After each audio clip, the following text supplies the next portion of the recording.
Well, good evening, my students. Today is our sixth meeting. We will talk and discuss in detail about interpersonal context in semantic subject.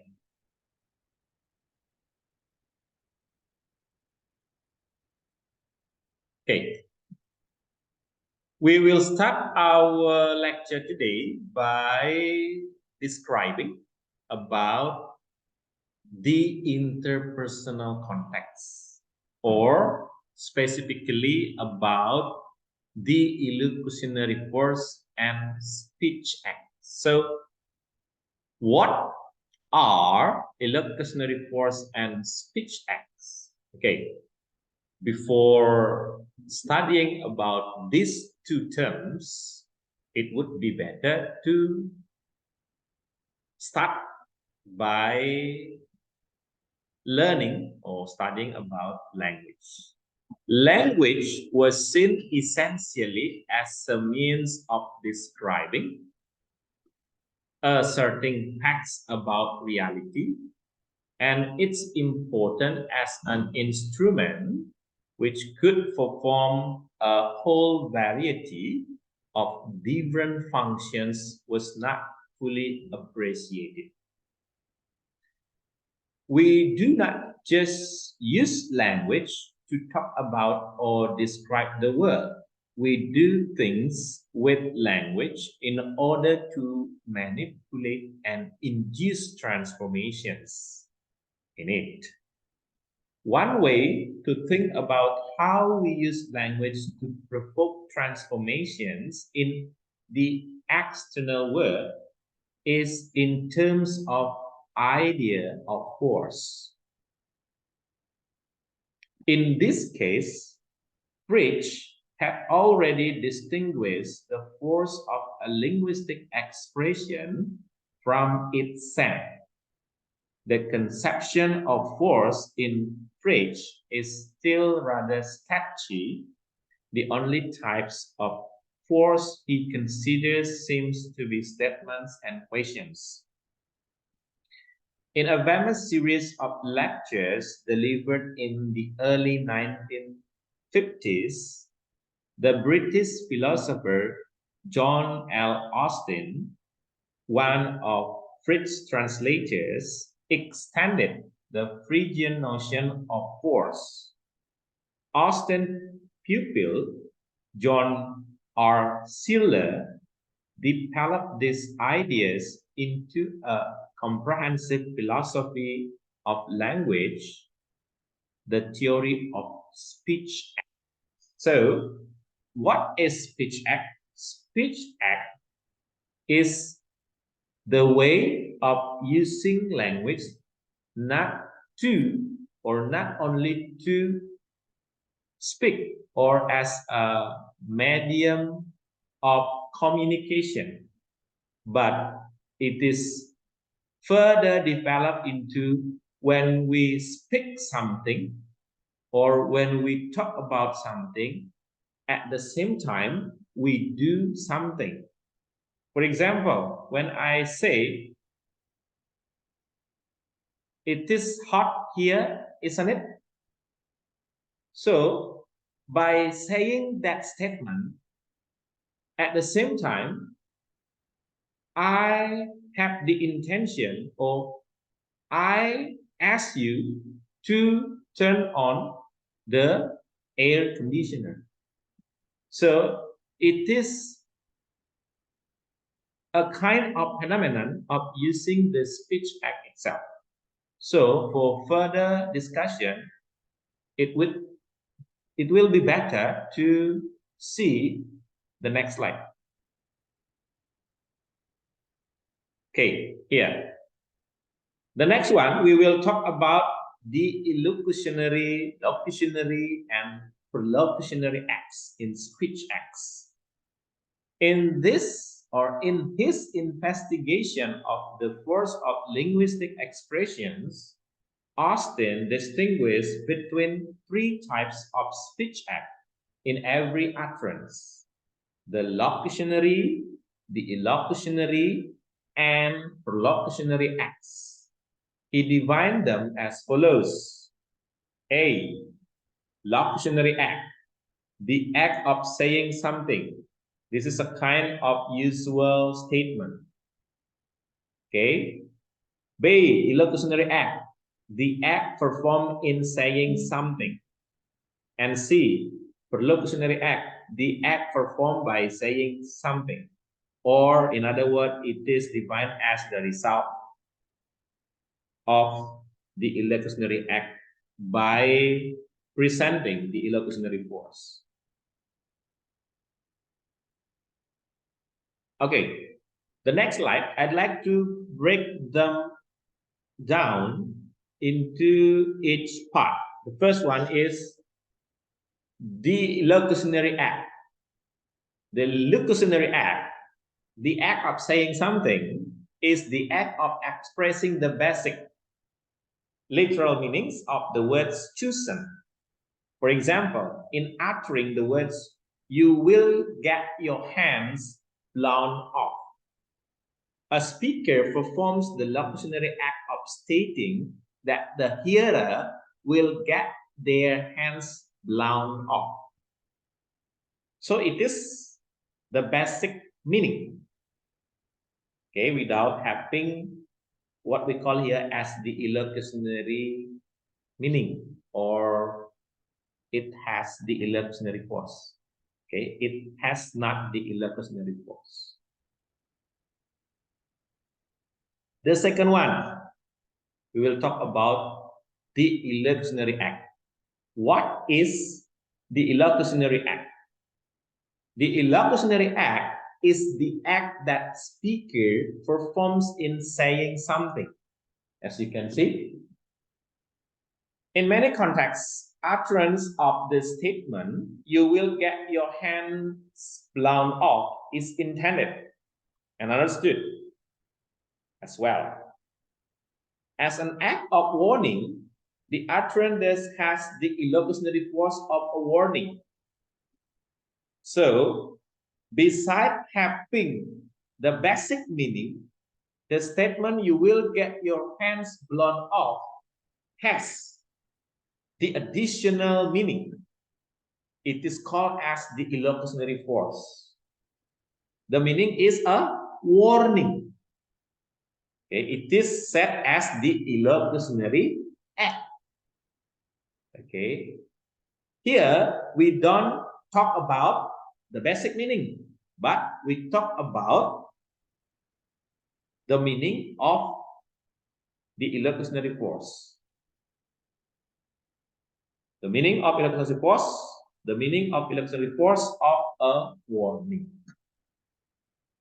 Thanking, congratulating, and advising are all acts which differ in their illocutionary force. In all of them, the speaker does more than describe or assert facts about some situation. As Austin puts in, the speaker of this type of act does not simply say something, instead as he does something, thank, congratulate, or advise by engaging in a certain conventionalized form of verbal behavior. Illocutionary acts are also referred to as speech acts. So it is the core of speech acts itself. Okay, the focus of the speech act is on the illocutionary act. So because the illocutionary act has the illocutionary force, like I said before, "You will get your hands blown off" has the illocutionary force of a warning. So when someone or somebody make a statement or state or declare this statement, "You will get your hands blown off," the meaning of the illocutionary force is a warning. Okay, do you get the point? Do you get it? Next. Okay, the third one, we have the perlocutionary act. Lastly, the perlocutionary act is the act of producing an effect in the hearer by means of the utterance. Depending on the circumstances, the perlocutionary act involved in saying you will get your hands blown off might be to dissuade the hearer from playing with a lighter and a stick of dynamite, to frighten the hearer, to encourage them to go on provocatively waving a naked flame in front of a bag of fireworks, etc. So the result, okay, the perlocutionary act is the result of the act. Okay, so the result is to dissuade the hearer from playing with a lighter and a stick of dynamite, to frighten the hearer, to encourage them to go on provocatively waving a naked flame in front of a bag of fireworks. That's the perlocutionary act, or the result. Okay, the result of declaring or stating the illocutionary act. Okay, the illocutionary force of this statement is warning, but the perlocutionary act to dissuade the hearer from playing with a lighter. Do you understand? Can you get it? Saya paham ya? Between which one is locutionary, illocutionary, and perlocutionary. Locutionary is the usual meaning or the basic meaning. Illocutionary has the illocutionary force of the what we call here warning, and the perlocutionary act to dissuade the hearer from playing with a lighter. The result of or the effect. Okay, those are the meanings of the third or the three terms. Okay, now we will continue our discussion about constantive, explicit performative, and implicit performative in illocutionary act. As I said earlier, illocutionary act is the main concern of the theory of speech act. Now we will talk about substantive, explicit performative, and implicit performative in illocutionary act. The linguistic expression which figure in illocutionary acts do not simply have the function of describing or stating facts about a situation. This is often called the constantive function. So here you must remember about the philosopher who firstly declared, or what we call here, invented about the theory of illocutionary act, Austin and Sealer. When we say something like you will get your hands blown up, we are not only stating something, we are also performing an action, the action of warning. It was not obvious that the words you will get your hands blown off were intended to constitute a warning. The speaker could explicitly say, I'm warning you, you will get your hands blown off. In using the verb warn, the speaker makes the force of their utterance as a warning explicit. There is indeed no other way to explicitly warn someone other than to use the words, I'm warning you, I warn you that, or synonymous constructions. Austin called this type of utterance an explicit performative utterance. When I say I warn you that, I'm not describing or stating the existence of an independent fact. I'm instead performing an act, the act of warning, which cannot be explicitly performed in any other way. So here, besides having the illusionary act or illusionary force in illusionary act, Austin also deliver what we call here as the explicit performative by using the statement "I warn you" instead of the what we call here the basic statement of saying you will get your hand blown off with the illusionary act warning itself. So here, Austin would like to offer the new, what we call it, perspective in determining the other way of describing about what we call here explicit performative by using the explicit action like I warn you that. Okay, I warn you that. By contrast, the basic utterance you will get your hands blown off may well have the illusionary force of a warning, but it is not an explicit performative. We will call it an implicit performative. Okay, here the basic utterance, okay, the basic utterance of the statement "you will get your hand blown off" may well have the illusory force of a warning.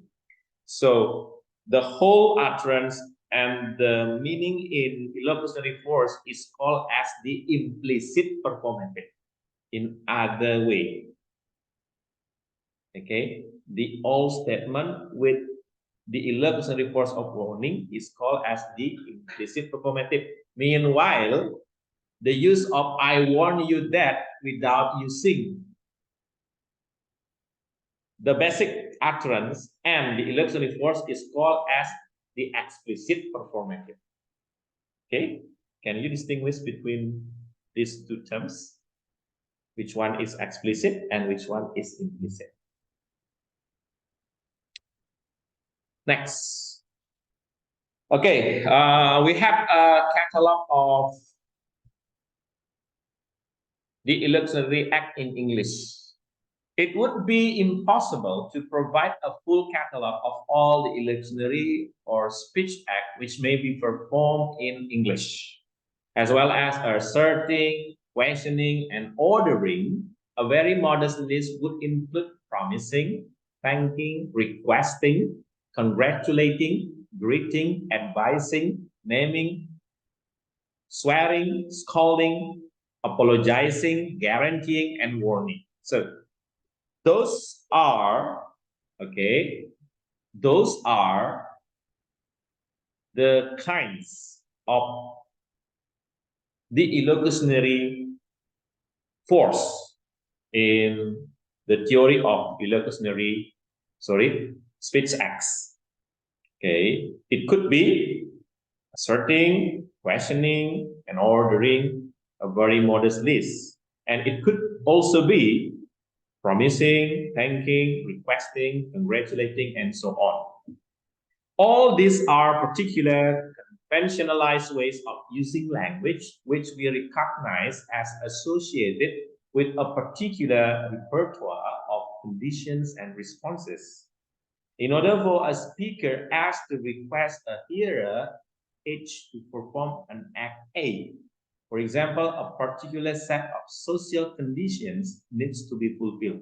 So here, the context of situation, okay, has the important role in determining, or what we call here, affecting the meaning of the illusory act itself. Context of situation, like I said before, okay, the context here is different from the other context. Outside of the class, the context is totally different. When I said it's hot here, isn't it? Maybe when I am now at the other place, the response might be different. Okay, it's hot here, isn't it? When I am in the, what we call it, restaurant, and I order, or I see, what we call it, I call the waiter or waitress. So he or she will offer me drink or maybe juice. Okay, different context has different meaning of illusionary act. And then we have the Schiller relationship of illusory act and a particular repertoire of condition and responses. Okay, these are the rules of the game of making what we call it the illusionary act. A must be in the future, not in the past. H must be capable of A.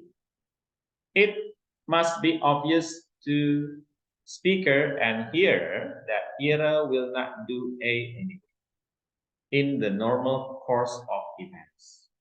Speaker must want hearer to do A, etc. Action A action. A represents the action. Okay, do you get the point? There must be what we call it the mutual understanding between the speaker and the hearer in defining the meaning, okay, based on the context of situation. Okay, next we have the consequences of the illusionary perspective. Focusing on the illusionary aspects of utterances has two important consequences for linguistic theory. The first concerns the centrality of truth and falsity to meaning. We saw in 3.2.1 that Fritz had made truth the central notion of his semantic theory. However, consideration of truth and falsity are simply irrelevant for many types of illusionary act. This is particularly so for performative such as sentences in two. I apologize for the mess I've made. As Austin points out, it does not make sense to ask whether it is true that I apologize for the mess I've made. The very act of saying the words I apologize constitute the apology instead of being assessed as true or false. The sentences in two must conform to certain condition, just like the condition governing the act of requesting and described above. Austin called this condition felicity conditions. So when Austin state I apologize for the mess I made, it does not make sense to ask whether it is true that I apologize for the mess I made. The very act of saying the word I apologize constitutes the apology. Instead of being assessed as true or false.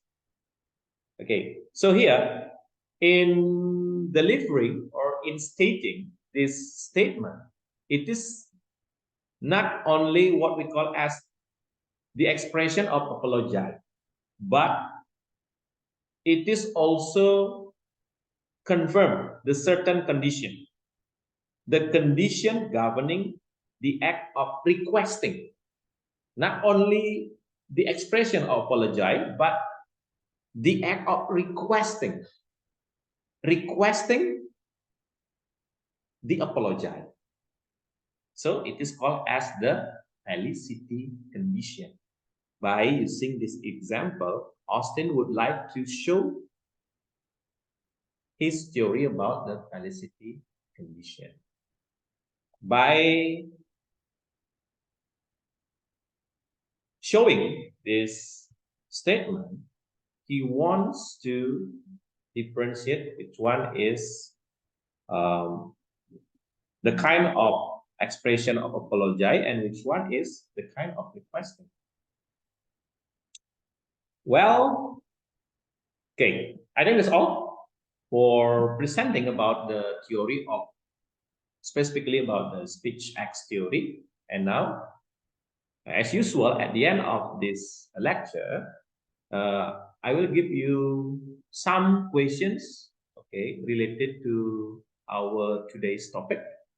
So there are 10 questions that should be answered as your assignment or your homework. So please do this correctly, and you must submit it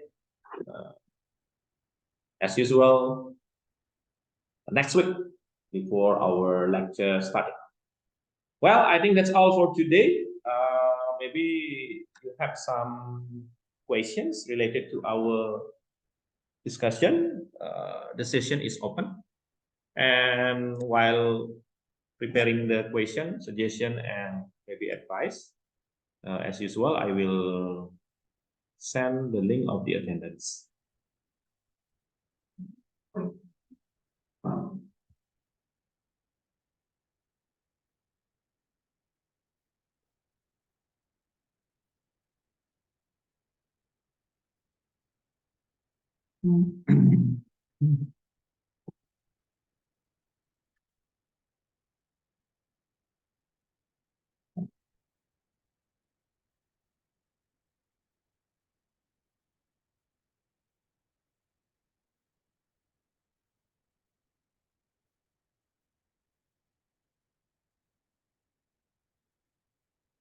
Okay, as you can see, please check our chat below to get the link of the attendance. The first one is for the regular.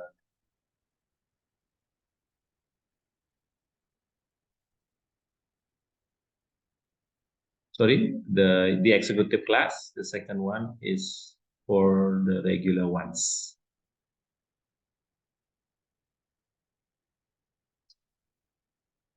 Have you got it? Sudah ya? Okay, so please now fill in your personal information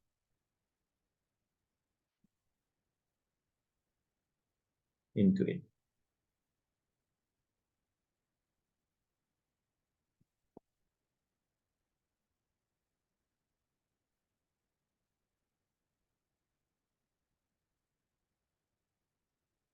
And don't forget to upload your homework or the result by using our eCampus account.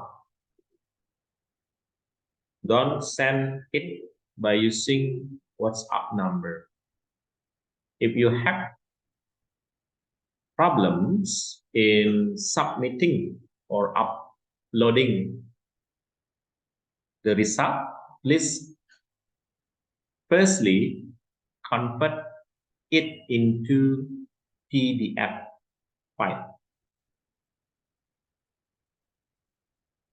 Well, I think that's all for today. Thank you very much because you have joined our hybrid lecture on time. And thank you very much about your participation. See you next week and goodbye. Thank you, sir.